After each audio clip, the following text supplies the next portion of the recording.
I decided after playing Kerbal Space Program Sandbox mode for 3 months that I wanted a challenge, so I started a science world. I played for a little while exploring biomes of Kerbin and getting science from almost everywhere on and above the planet, until I set my sights higher in the sky to MINMUS.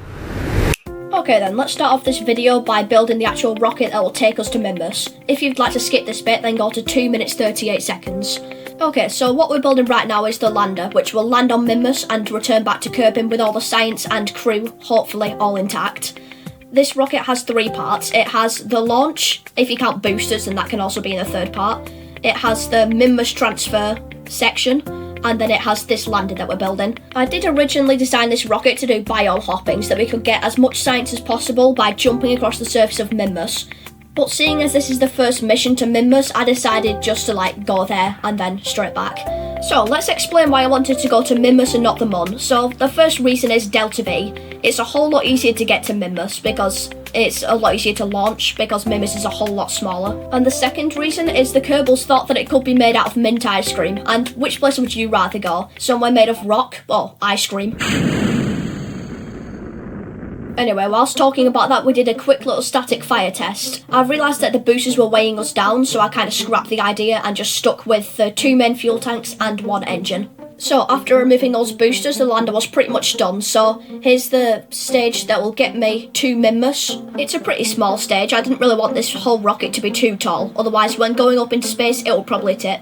Also, here's the name of the rocket, MINMUS rocket. Pretty self-explanatory, it's a rocket that's going to MINMUS. So here's this bottom stage that will hopefully get us into space. I decided to use the big parts, as you just saw, but I didn't have any big enough engines to actually fit on the bottom. It would just look weird if I kept them. Okay, so here's me making the boosters now. I didn't use 4-way symmetry because it all started... Right, when was it? I think it was the 3rd launch in this science world that I made. I put on 4 boosters, and then whenever I started my gravity turn to get into orbit, it just kept on tipping over and it was so annoying. So yeah, that's why I'm not using 4-way symmetry. I'm strutting it all together now so that it doesn't fall off the rocket mid-flight, that would be bad.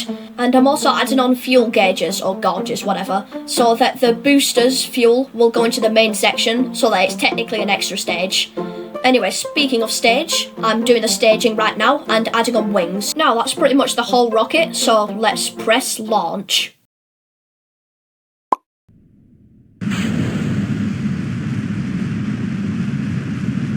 And we're off. Look at the beautiful view of the Kerbal world without any shaders. I know, it looks beautiful. Just in case you couldn't tell, this video is being played at 4 times speed. I can't make a rocket go this fast. It will be way too fast and Bob Kerbin will probably end up dying or something. Yeah, so the fuel is slowly going out of those boosters, so let's detach them. Fireworks, lovely fireworks there. So, now let's start trying to get into orbit. I was aiming for an apoapsis of roughly about 100 kilometers. You can see that I did pretty well.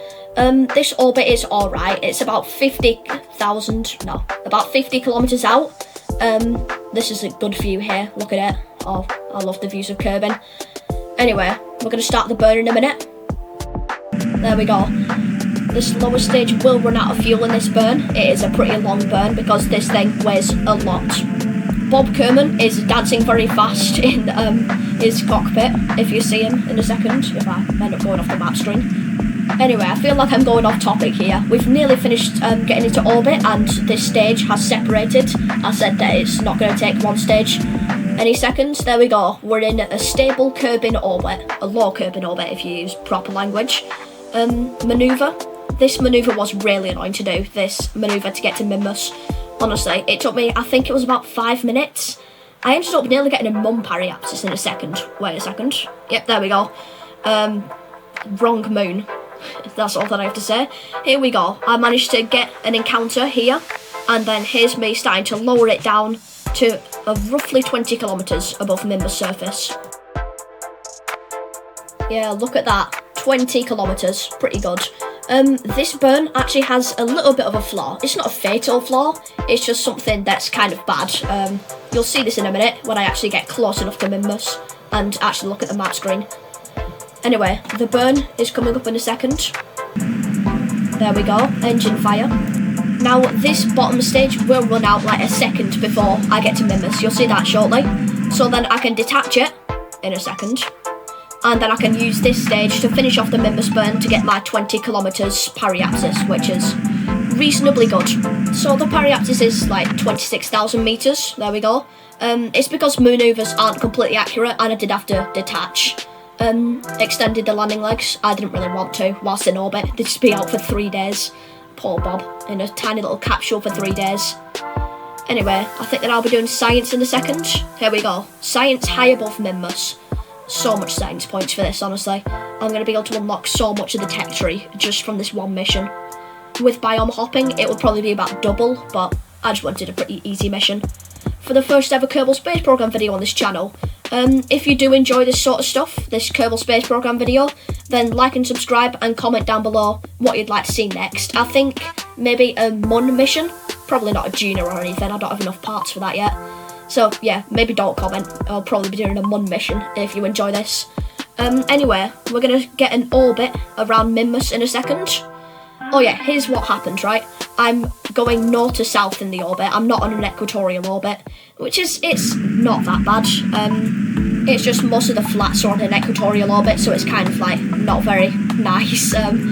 Yeah, speaking of flats, that's another reason why I wanted to go to MINMUS. There's so many flat areas, so you can go pretty fast into the surface of MINMUS, like 5 meters per second, and still not topple over due to rocks or anything. Speaking of flats, I've found an area to do the landing in a big flat area. It's pretty much the only one. And we're doing science again. We need all the science that we can get on this science world. It takes a minute.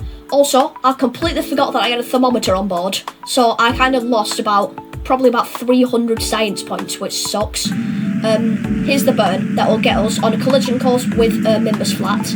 Obviously, it's not that bad of a collision course. We will be slowing down. We don't want to kill Bob Kerman this far into the mission. Right then, now we're starting to slow down a little bit. We're going towards the flats. It is kind of bad because we're like on the very edge of the flats. Would have much rather been near the middle. Now that bad area for landing is really starting to play in. I'm starting to slow down so that we can start going vertically down instead of horizontally. And I'm realising that we're going to land on a mountain, which is definitely less than ideal because we can tip over. So I start trying to turn towards the flats again. I have to do one burn there, and then I wait a very, very long time because of this time warp. You can't go faster than 1 times whilst very, very close to the surface like I am. So I do a second burn to blast us towards the flats again.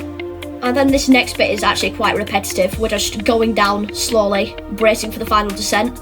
Bob Kerman is looking happy, and why shouldn't he be happy? He's going to be the first ever Kerbal in this world on another world.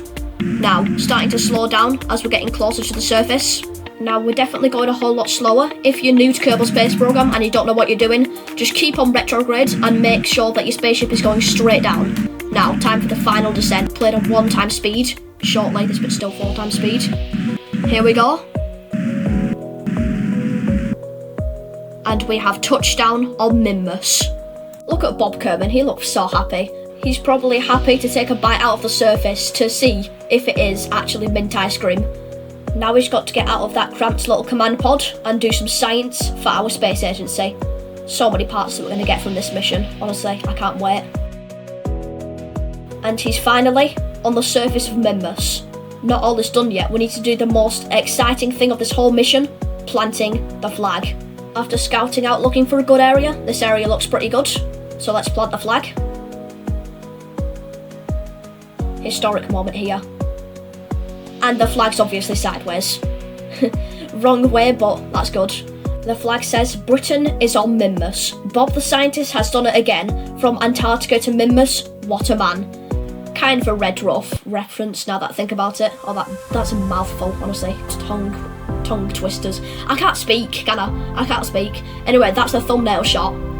Yeah, that took a lot of editing to do, that thumbnail shot, a whole hour. Don't know how it took an hour. It should have only taken like 20 minutes. No, not even 20 minutes, it should have taken like 2 minutes. Anyway, I was going to launch, but then I saw a cool looking rock, so I decided to use this jetpack to fly over to this rock and look if it is mint ice cream. And it's kind of weird because you can go through the rocks. Bob Kerman's inside the Matrix all along. Anyway, surface sample, it's not mint ice cream. He spent 2 days going to the most expensive ice cream parlour on the planet, and it's just rock. Yeah, It's like cake or fake now that I think about it. Yeah, now he's getting into the rocket. He can't actually store all the experiments. And after a quick look at the map screen, we're all ready to set off. All engines fire, and we're going up. I'm not actually going to do a gravity turn that way because it's a mountain, so I'm going that way. Looking at the map screen, it's very easy to get into an orbit. Like, look at how fast that goes. Little manoeuvre to get us into the orbit. And Bob Kerman gets to look at his home that he was in for 5 minutes. I know, I probably should have kept him there for like a week. Time warped a long way. It could have made a good thumbnail shot with like more of Kerbin in the background, just like going over the horizon. Well, that could have looked sick.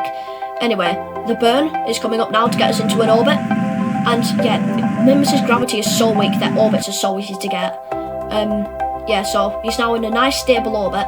Now that he's safely in orbit, it's time to start thinking about getting Bob Kerman home. So I open up the map screen and start doing the manoeuvre, but because of this highly inclined orbit, it'll be very hard to get to Kerbin. So instead of burning at periapsis, I have to burn a little bit further up in the orbit. So after messing about with prograde and retrograde for a little bit, I did manage to get a pretty good Kerbin periapsis of roughly about 20 kilometers. I didn't get rid of my periapsis completely, because otherwise I could have burnt up on re-entry. I don't know what I was doing there. Bob Kerman just goes EVA for some reason. Yeah, so just time warping over to the burn right now.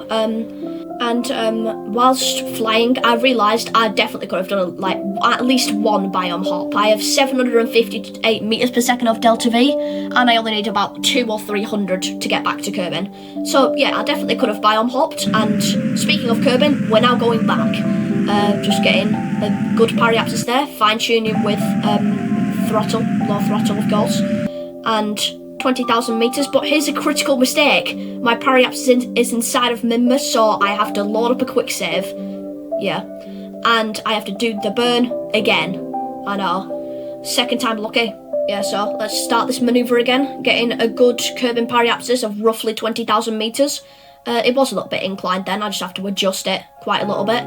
Manoeuvre made, so let's just time warp over. So whilst time warping, I was kind of just messing about a little bit, trying to get thumbnail shots. Kerbin was on the left hand side of the screen there. It's really weird how you can see the moon. It's probably because MINMUS's spot is small. From the surface of Kerbin, you can see the moon, and then MINMUS is just a tiny little white dot. Like, the size comparison is crazy between the moon, MINMUS, and distances.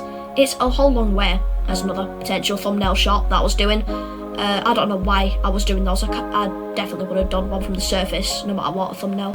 Anyway, engine burn started. Getting a very good, reasonable Kerbin periapsis. And actually this time I was remembering to keep a look on my MINMUS periapsis so that I didn't accidentally crash into the surface. Yeah, so let's keep it going. Another potential thumbnail shot. I would have only done one from the surface, and there we go, sweeping away from MINMUS. Getting captured by Kerbin in a second. There we go, captured around Kerbin, and time warp errors. Everything's exploding. Yeah, this is kind of bad. Everybody died. Poor Bob Kerman. So, quick save reload. We have to do the burn again. A third time. Hopefully third time lucky. Time warping over.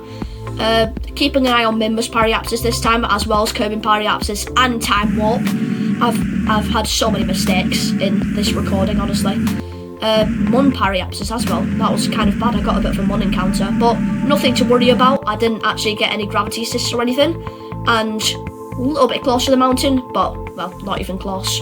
As Technoblade says, he's a good YouTuber. Anyway, I'm getting a little bit sidetracked. This commentary is all over the place today. Hopefully it won't be like that next video. Or maybe it'll be even worse. Who knows? I could be all over the place again. Anyway, I'm off topic again. Being careful with the time warp. I don't want to do crashing and burning in the atmosphere again. That was bad. So using warp here. I don't know why the orbit wouldn't let me do it later there. But, well, it randomly did. Time warping over the moon goes well fast when you're time warping. It's so cool. And inclination's a little bit crazy on that screen. I'm going down from like right above Kerbin. Going down closer towards the atmosphere, getting even closer towards the planet. And inevitably even closer to the moment of stress re-entry. I know in real life it's a lot more stressful, but in Kerbal Space Program it's still kind of stressful. I didn't want to have to repeat that burn a fourth time. Yeah, that would have been bad. Anyway, detaching the lower stage in a second with all the fuel. Messing about with the orbits here for some reason. I think that I was just trying to get the periapsis a little bit higher so that I wouldn't burn up.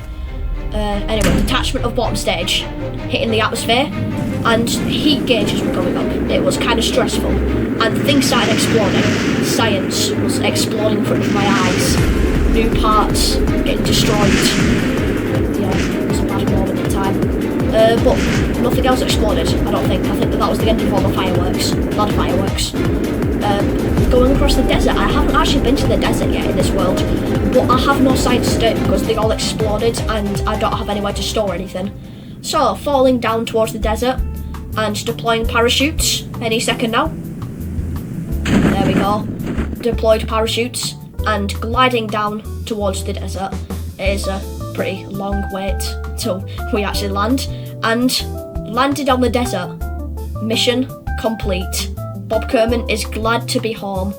He can see his friends and families again. So, recovered the vessel. Now, let's unlock some stuff from the tech tree. Well, actually, research parts in the research and development area. So, I wasn't really, thinking about getting many stuff, except for big engines, so that we can actually build a big rocket to get to the moon if I end up doing another video on Kerbal Space Program. I unlocked, what should I unlock? RCS, I think that I unlocked that. EVA experiments, I've already unlocked. Fairings, I needed bigger fairings. And I was starting to run out of science here. So, yeah, I left the research and development area and ended the video. If you enjoyed this type of content, then please like and subscribe, as it will let me know that you enjoy Kerbal Space Program. And also comment down below which part you liked about it and what you'd like to see next. Have a good day.